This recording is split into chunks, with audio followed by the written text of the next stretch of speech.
देखिए, मैं सनातनी हूँ और मैं धर्म जात को मानता भी नहीं। नहीं मानते हैं, बिल्कुल मानते हैं। अगर नहीं मानते हैं होते हैं तो SC ST OBC छोड़ के आप सीधे अपर कास्ट में घुस गए। पहले त्यागी बने अपर कास्ट में और अब ठाकुर बन गए। ठाकुर जितेंद्र नारायण सिंह देखिए, सिंगर। कास्ट हम लोग कह रहे हैं आपने डर के क्या कहते हैं धर्म बदल दिया। डर किस बात का? मैं आपको न्योता देता हूँ, आइए जितेंद्र नारायण यादव बनिए। हमारे साथ सिया वक्फ बोर्ड के पूर्व चेयरमैन, फिर वही मामला फंस गया, वसीम रिजवी बोलूं कि जितेंद्र नारायण सिंह त्यागी बोलूं कि ठाकुर जितेंद्र नारायण सिंह सेंगर बोलूं? देखिए, मैं अब ठाकुर जितेंद्र नारायण सिंह सेंगर हूँ और मरते दम तक यही रहूंगा। क्योंकि देखिए, जहाँ तक के त्यागी की बात थी, जब मैंने सनातन धर्म में घर वापसी की तो सभी जानते हैं डासना में यति जी के यहाँ मेरी घर वापसी हुई थी। उन्होंने गोद लिया था आपको? उन्हीं ने अपने परिवार में मुझे अडॉप्ट किया था। लेकिन कई बार उनसे मैंने कोशिश की कि वो अपने परिवार का कोई ऐसा पत्र दे दे जिससे हम अपना सारी आईडीज बदलवा सकें। अच्छा, लिखित में कोई कागज दें? हाँ, तो उन्हीं ने आजकल किया, अपने कामों में मशरूफ रहे और नहीं दे पाए। इसी बीच में हमारे एक दोस्त हैं, भाई हैं, अब तो भाई हैं, प्रोफेसर प्रभात कुमार सेंगर जी। वो गोकुल कांगड़ी विश्वविद्यालय में प्रोफेसर हैं हरिद्वार में। तो उन्हीं ने मेरी ज़मानतें भी ली थी जब मैं वहाँ हरिद्वार जेल में बंद था धर्म संसद के मामले में, और बहुत मेरा मुझको मिलने आते थे। मैं जब भी वहाँ जाता हूँ तो उन्हीं के परिवार में रुकता हूँ। तो जब उनको ये पता चला तो उन्होंने कहा नहीं ठीक है, हम आपको अपने परिवार में अडॉप्ट करते हैं। तो अभी 1 महीना पहले उनके घर में उनके लड़के का कोई प्रोग्राम था, उसमें पूरा परिवार इकट्ठा हुआ था, तो उन्हीं ने मुझे भी उसमें बुलाया था। तो पूरे परिवार में मिलाकर कि मैं इनको अपने परिवार का सदस्य बना रहा हूँ, अपनी माता जी से आशीर्वाद दिलाकर फिर मुझे अपने परिवार का एक सदस्य के रूप में अडॉप्ट किया। कागज जारी कर दिया उन्होंने? हाँ, कागज उनका आ गया है। तो यति नरसिंहानंद कागज क्यों नहीं जारी करते? वो डर रहे थे कि कहीं आप उनके गोद लिया है और गोद लेने का कागज जारी कर दे तो आप उनके वारिस हो जाएंगे, मठ मंदिर कब्जिया लेंगे उनका सब। नहीं, देखिए, मैंने उनसे भी यही बात कही थी और इनसे भी कहा है कि आप अपने कागज में ये लिखिए कि मैंने परिवार में अडॉप्ट जरूर किया है, लेकिन हमारी पारिवारिक संपत्ति से हमारा कोई लेना देना भविष्य में कभी नहीं रहेगा, न मेरा न मेरे परिवार के किसी भी सदस्य का। तमाम लोग सवाल बार बार पूछ रहे हैं। अभी हमने सोशल साइट्स पे डाला कि आप ठाकुर जितेंद्र नारायण सिंह सेंगर से कुछ पूछना चाहें सवाल, तो लोग अपने सवाल भी भेज रहे हैं। वो कह रहे हैं कि अभी आप अगला नाम आप कब चेंज करोगे? आप नहीं, अब कोई चेंज नहीं करेंगे। मैं ये भी नहीं चेंज करता अगर मुझे कागज मिल जाता। तो अब वो अपने दूसरे कामों में व्यस्त रहे, नहीं दे पाए किसी वजह से, तो कोई बात नहीं। देखिए, मैं सनातनी हूँ और मैं धर्म जात को मानता भी नहीं। नहीं मानते हैं, बिल्कुल मानते हैं। अगर नहीं मानते हैं होते हैं तो SC ST OBC छोड़ के आप सीधे अपर कास्ट में घुस गए। पहले त्यागी बने अपर कास्ट में और अब ठाकुर बन गए। ठाकुर जितेंद्र नारायण सिंह सिंगर। देखिए, कास्ट अपर कास्ट इंसानियत होनी चाहिए, इंसान को इंसान की तरह से जीना चाहिए। कास्ट माने नहीं रखता। जब मैं अपने इस्लाम धर्म में था तो मैं इस्लाम की सबसे अपर क्लास में था, लेकिन मैंने कभी उसमें कोई ऐसा भेदभाव नहीं किया। मैं सैयद था। तो आप अपर कास्ट का मजा लेना चाहते? जब इस्लाम में थे तब आप सैयद थे, हिंदू धर्म में आए तो भी आप चाहते अपर कास्ट? मैं बाई बर्थ अपर क्लास में था। ये मेरी गलती थोड़ी ना, मुझको ईश्वर ने दलित क्या पैदा किया होता तो मैं दलित होता, पंडित क्या आप पैदा। कह रहे हैं कि बाई बर्थ आप अपर कास्ट है, इसका मतलब आप जात पात मानते हैं? नहीं, मैं सैयद पैदा हुआ तो सैयद लिखता था, मैं अंसारी पैदा होता तो अंसारी लिखता। अब सवाल ये है कि अगर किसी मान लीजिए दलित ने या किसी छोटी बिरादरी में किसी ने हमको गोद लिया होता या मुझको आपने संपर्क ही नहीं किया? आपने संपर्क किया गोद लेने के लिए त्यागी जैसे सिंगर के संपर्क किया और फिर अभी उत्तराखंड के ठाकुर साहब से संपर्क किया। आप आए, आप हमसे कहे होते कितने यादव लोगों से हम आपको कहते गोद का कागज दिलवा देते हैं। आप जितेंद्र नारायण यादव बन गए होते हैं। और बहुत से ऐसे परिवार हैं जो सनातन में घर वापसी करना चाहते हैं। आए ना लोग, आप आइए, मैं आपको एक परिवार अडॉप्ट करा देता हूं, आप उनको यादव अपना वो दे दीजिए। सवाल ये है कि कहने वाले बहुत होते हैं, करने वाले कम होते हैं। ये अपना सनातन धर्म में घर वापसी सिर्फ इसी वजह से नहीं हो पा रही है कि लोग घर वापसी का मिशन तो चला रहे हैं, लेकिन कोई उसकी रूपरेखा तैयार नहीं की जा रही है। मुझे इस पर सबसे बड़ी आपत्ति है। आप कहना चाहते हैं कि घर वापसी तो करा दे रहे हैं, लेकिन किस कास्ट में जाएगा उसका फैसला नहीं उसका होगा। कोई ना कोई रूपरेखा तैयार तो कीजिए। घर वापसी हमने देखा, बड़े बड़े संगठन कहते हैं साहब, हिंदूवादी संगठन के घर वापसी कीजिए। कैसे करें? लोग जो घर वापसी करते हैं, आज मैं हिंदू धर्म में आया तो आज मुझको आए हुए 2 साल 2.5 साल हो रहे हैं, आज भी मैं हिंदू हूं। चलिए, आपने वो देखा कि मैं त्यागी था तो मैं सेंगर हो गया, लेकिन मैं क्रिश्चियंस नहीं हो गया, मैं वापस कोई अंसारी नहीं हो गया। हिंदू था, हिंदू हूं लोग लेकिन सुनिए पूरी बात, हिंदू था, हिंदू हूं, लेकिन जो घर वापसी की मुहिम चला रहे हैं, मुझे उनसे इस बात की आपत्ति है कि वो कोई रूपरेखा नहीं बनाते। कहने को बहुत आसान है कि लोग घर वापसी करें, बहुत से ऐसे परिवार हैं। जिस वक्त मैंने घर वापसी की थी तो मेरे पास 125 ऐसे पूरे देश के परिवार थे जो अपने पूरे परिवार के साथ में सनातन धर्म में आना चाहते थे, लेकिन मुझको उसी के बाद धर्म संसद के एक मामले में जेल जाना पड़ा। बहुत खतरनाक तो भाषण जब दिया था आपने, नफरती भाषण दिया था आपने। हमने ऐसा कोई अल्फाज ही नहीं कहे थे, जो जनरली बातें थी वो कही थी। बहुत वायरल हुआ था। अरे भाई, अब आप किसी बात को कह दीजिए, कितने फसाद हो गए उस भाषण के बाद से। तो ऐसे नफरत फैलाने क्या फायदा? ना प्यार हमने बांटिए, मोहब्बत बांटिए। हमने अगर कोई भाषण दिया उससे फसाद हो गए होते तो नफरती भाषण था। किसी ने कहा कि साहब इससे मेरे धर्म पर इन्हीं ने ऐसा बोला, मुझे इसका मुझे दुख पहुंचा, तो किसी एक आदमी के चक्कर में थोड़ी ना कुछ तो हो सकता है। किसी धर्म को नीचा दिखा के आप अच्छे हिंदू बन पाएंगे ना। मैं सिर्फ आतंकवादियों को, जो राष्ट्र के दुश्मन हैं, उनको नीचा दिखाता हूं। मैं किसी धर्म का विरोध नहीं करता। ये मेरा फैसला था कि मैं सनातन धर्म को मैंने स्वीकार किया, क्योंकि इस्लामिक बंदिशें मुझे इस्लाम में जीने नहीं दे रही थी। तमाम लोग कह रहे हैं आपने डर के, क्या कहते हैं, धर्म बदल दिया। डर किस बात का? मेरे ऊपर जो मुकदमे थे आज भी चल रहे हैं। क्या मतलब डर आदमी क्यों? हमें क्या मिल गया? मैं जब मुसलमान था तो राज्य मंत्री भी रहा हूं 2 बार। आजम खान साहब के बहुत दुलारे थे आप। मैं देखिए, फिर वही, किसी भी मंत्री, चाहे वो नसीमुद्दीन हो, चाहे आजम खान हो, या कोई भी, मेरे अध्यक्ष काल में जिसकी हुकूमत आई उसके वफ मंत्री से चेयरमैन का संबंध होगा। तो इसमें हम किसी के दुलारे कह दिए कि मैं उनका दुलारा था, तो मैं उनका दुलारा नहीं था।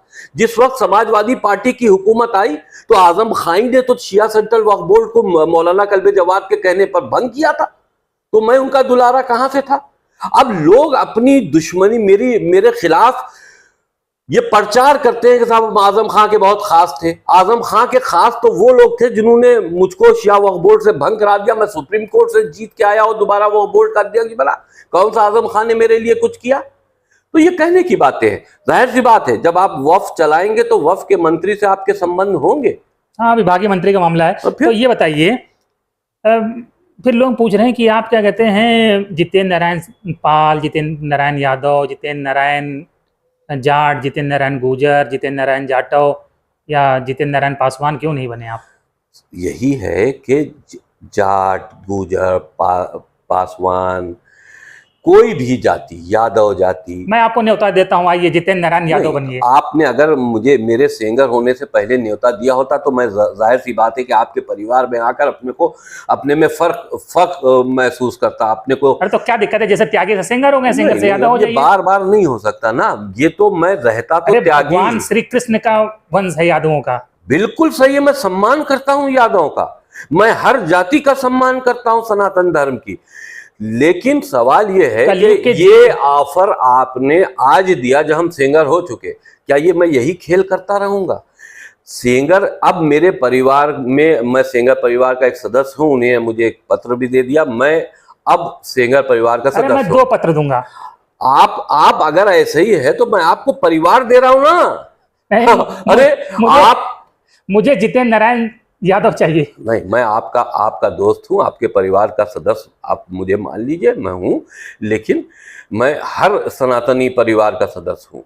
लेकिन अब जो मैंने आप अड़िग रहेंगे यहीं। हाँ, जो है वो है, यूं हम सभी परिवार रघुकुल के रीत सदस्य। सदा चली आए, प्राण जाए पर वचन न जाए। मैं ये कह रहा था कि आप ये देखिए, जो धर्म परिवर्तन होते हैं, घरवासी होती, अक्सर अखबारों में किस्सा होता है, कोई ना कोई नेता, कोई ना कोई धर्म गुरु धर्म वापसी घर परिवर्तन करा रहा होता है, धर्म परिवर्तन करा रहा होता है।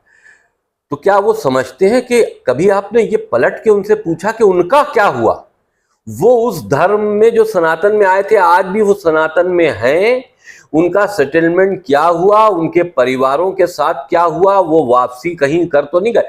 99% व्यक्ति जो कि सनातन में आता है, वो कोई नीति ना होने के कारण लौट जाता है, वो वापस चला जाता है, क्योंकि उसके ऊपर, मेरे ऊपर कितना बड़ा दबाव पड़ा आप सोचो। मैं तो एक अड़ियल व्यक्ति हूं, जो सोच लिया मेरी विचारधारा से मैं समझौता करता नहीं।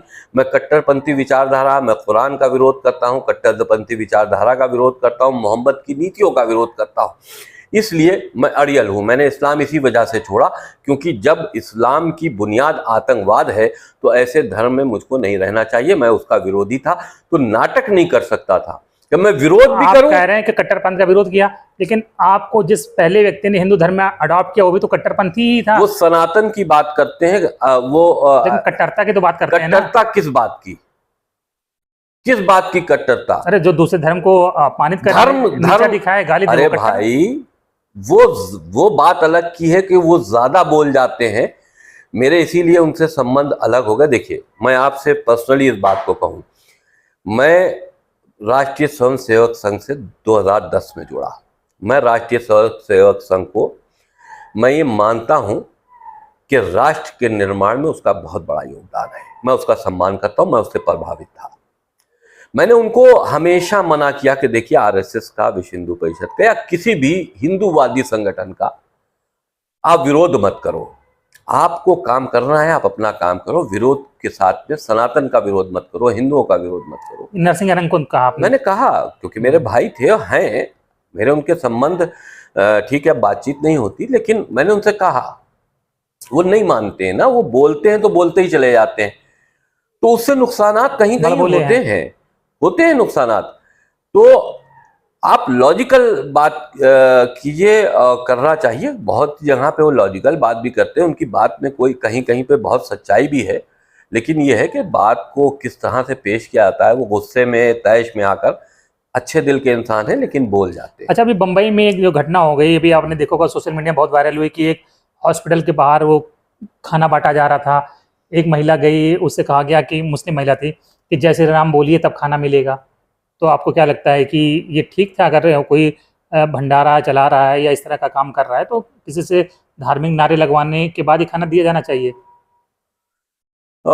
देखिए, ये अगर के कोई भूखा आया है और भगवान श्री राम का लंगर चल रहा है, तो उसको दे देना चाहिए था।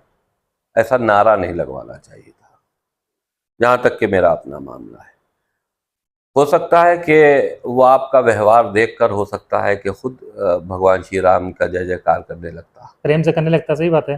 तो ये चीज़ तो गलत है, मैं इसका फेवर नहीं करता।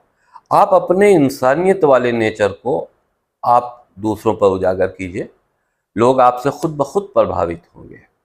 बहुत सही। अच्छा, कुछ पॉलिटिकल सवाल हो जाएं कि अभी महाराष्ट्र में चुनाव हो रहे हैं, हरियाणा में हो रहे हैं, सब देख रहे हैं आप।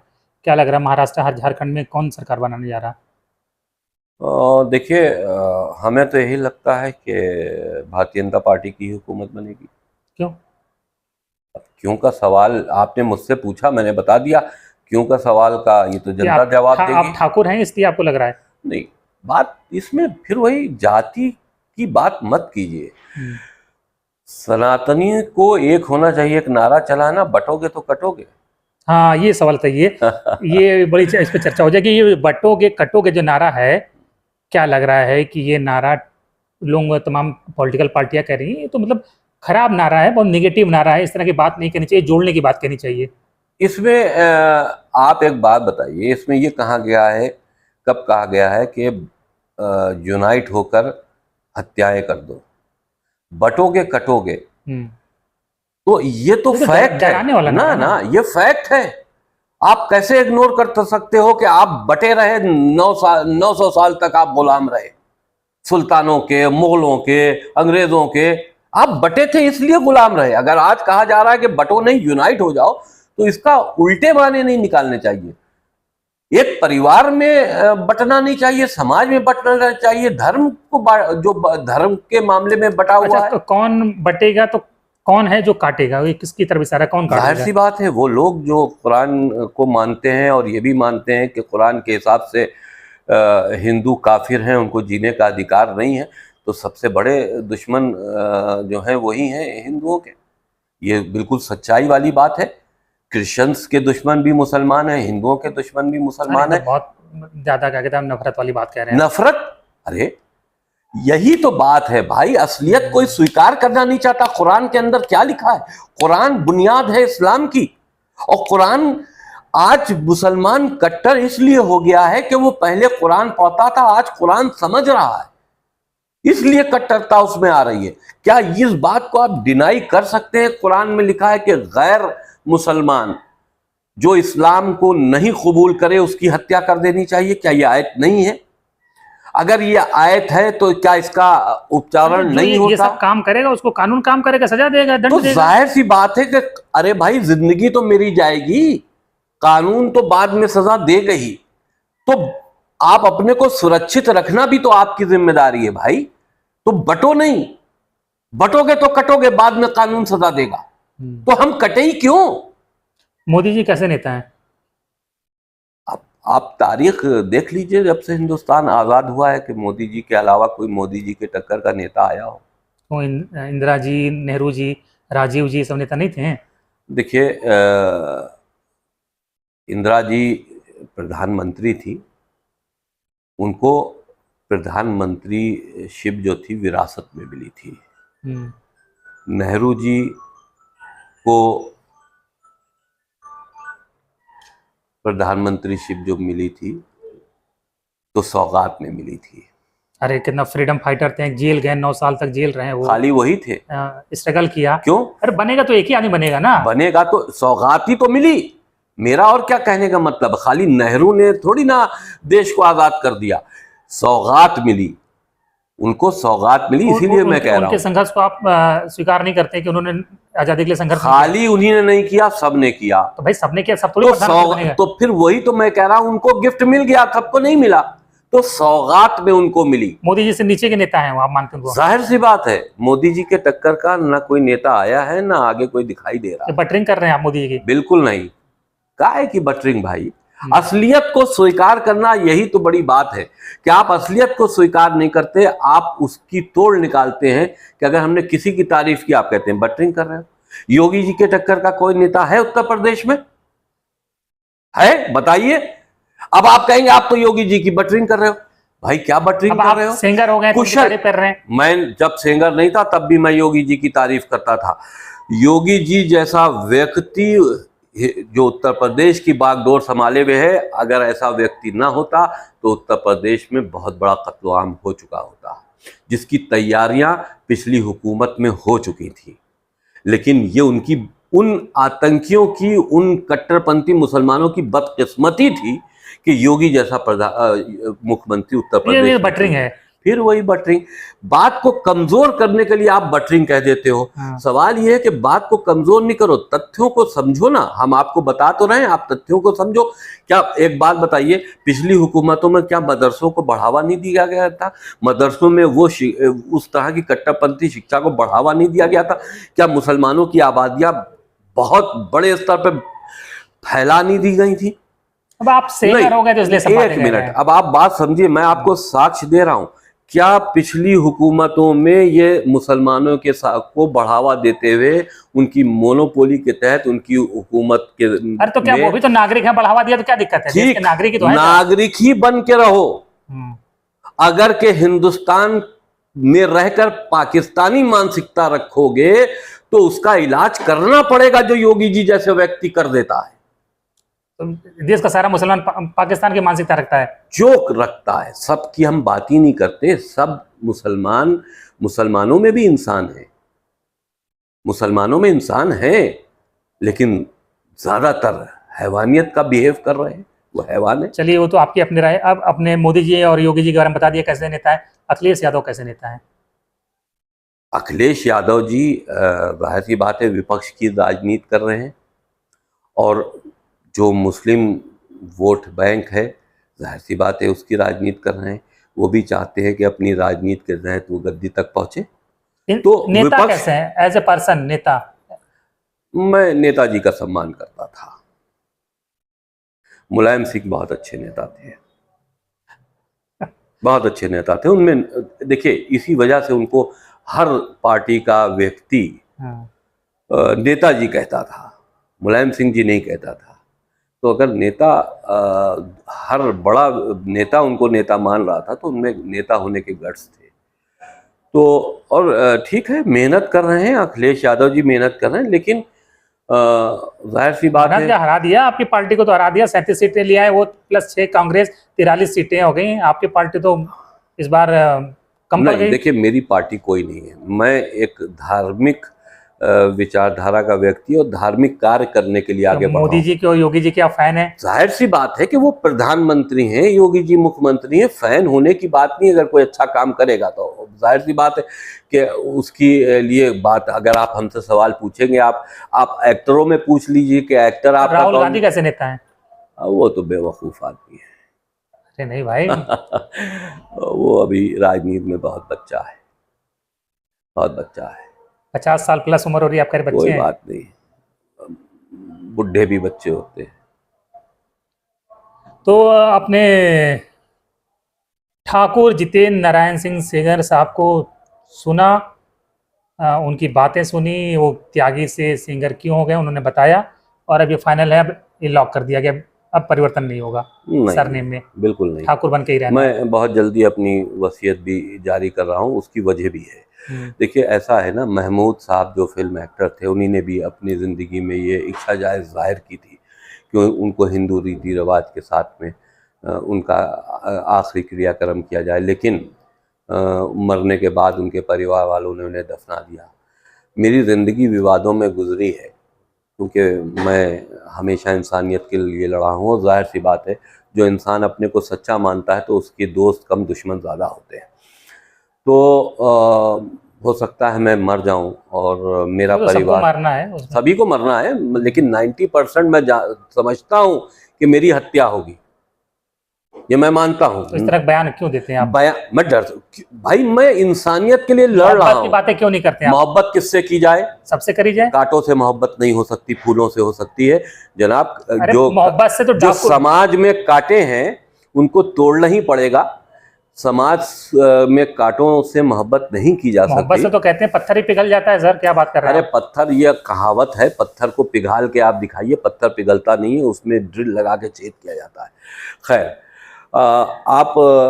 तो मैं, क्योंकि मैं सनातन में वापसी की थी, और मेरा जितना परिवार हमेशा से, क्योंकि हम लोग आए थे ईरान से, और मेरा परिवार जो है वो कभी ये कट्टरपंथी मानसिकता से दूर रहा, हमेशा हिंदुओं के साथ घुल मिल के रहा।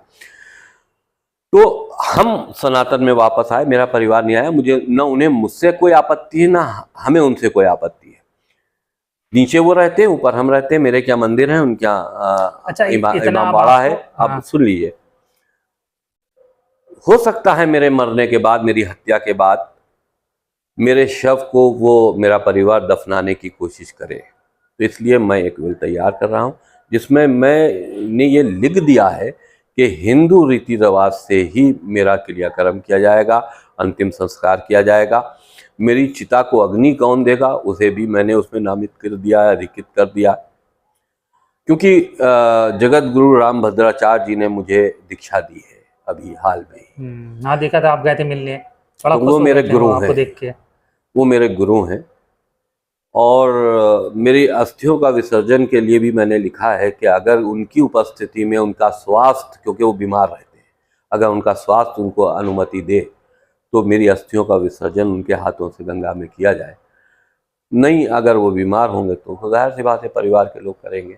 तो मैं ऐसा भी कर रहा हूँ, क्योंकि मैं कोई ऐसा घर छोड़ना नहीं चाहता कि किसी तरह का मेरी पर्सनल लाइफ को लेकर कोई विवाद हो। आपने तो करबला तालकटोरा में जो है वहाँ तो आपने अपनी कब्र के लिए जमीन भी अधिकृत कर ली जब थी, मैं खरीदी मुसलमान थी। था तो मैंने कब्र के लिए जमीन ली थी। लेकिन फिर मौलाना लोगों ने आपको खारिज कर दिया इस्लाम से। मौलाना ने क्यों खारिज किया, उनकी क्या मजाल है, ये मुल्ला हमको क्या निकालते यार। ये मुल्ला तो सब देखो इस्लाम को बेच रहे हैं, इस्लाम में कट्टरता को फैला रहे हैं, यही तो इंसानियत के असली दुश्मन है। भोले भाले मुसलमानों को क्या मालूम कि इस्लाम क्या शिक्षा दे रहा है, या ये वक्ती तौर पर मुसलमानों में गुस्सा पैदा करते रहते हैं। ये सब बाहर मुल्कों के एजेंट हैं, तो ये हमें क्या खारिज करेंगे। हमने तो खुद इस्लाम अपनी मर्जी से छोड़ा, और इस्लाम की अगर आप देखो तो इस्लाम में कोई किसी को खारिज कर ही नहीं सकता। अब डर के रहना पड़ता है, आप कहते हैं सुरक्षा में रहते हैं, डर के साए में रहते हैं, ये भी कोई लाइफ है? नहीं, मैं एंजॉय करता हूँ, डर किस बात का। आप कह रहे हैं कि आप मैं आने वाली मौत को एंजॉय कर रहा हूँ। मैं समझ रहा हूँ मेरी हत्या होगी, लेकिन मैं अब जब तक जीवित हूँ एंजॉय कर रहा हूँ। तो सरकारी सुरक्षा भी मिली है ना आपको? हाँ, सुरक्षा है, सब कुछ है, तो क्या सुरक्षा में लोग मरते नहीं है? सवाल इस बात का नहीं है कि मौत, मुझे मालूम है कि मेरी हत्या की जाए, क्योंकि मुसलमानों को मैं जानता हूँ। मुसलमान जब उनको लगे कि इन्हीं ने मेरे रसूल की तौहीन की, इन्हें मेरे कुरान के ऊपर आपत्ति की, कुरान नहीं मानते, तो वो ये दिखाने के लिए कि इसने ऐसा किया था इसलिए हमने इसको इस बेदर्दी से इसकी हत्या की कि दूसरा आदमी ऐसा करने ना पाए, तो उनका मिशन चलता रहता है। आप देखिए लखनऊ के कौन वो थे, कमलेश तिवारी, कब कहा था कब मारा। तो ऐसा नहीं है, मुझे मालूम है कि मेरे पीछे भी कुछ तो यूनिट। फैमिली भी डरी रहती है आपको लेकर? देखिए फैमिली को भी बाहर आने जाने के लिए सुरक्षा की जरूरत होती है? नहीं, फैमिली को कोई सुरक्षा नहीं। हमारे जो सुरक्षा कर्मी, कभी कोई कहीं ऐसी जगह जहाँ मुस्लिम आबादी का ऐसा हो तो मैं भेज देता हूँ साथ में, लेकिन मैं समझता हूँ कि देखिए मौत सभी को आनी है, मौत से नहीं डरता। चलिए, बहुत सही बात करने के लिए बहुत बहुत धन्यवाद ठाकुर जितेंद्र नारायण सिंह सेंगर जी। नमस्कार। बाकी आपको क्या लगता है कि इनकी बातों में कितनी सच्चाई है या फिर बनावटीपन है? जो भी आप सोचते हो कमेंट बॉक्स में ज़रूर बताएं कि ठाकुर जितेंद्र नारायण सिंह सेंगर को सुनकर आप क्या कुछ सोचते या समझते हैं। धन्यवाद। नमस्कार।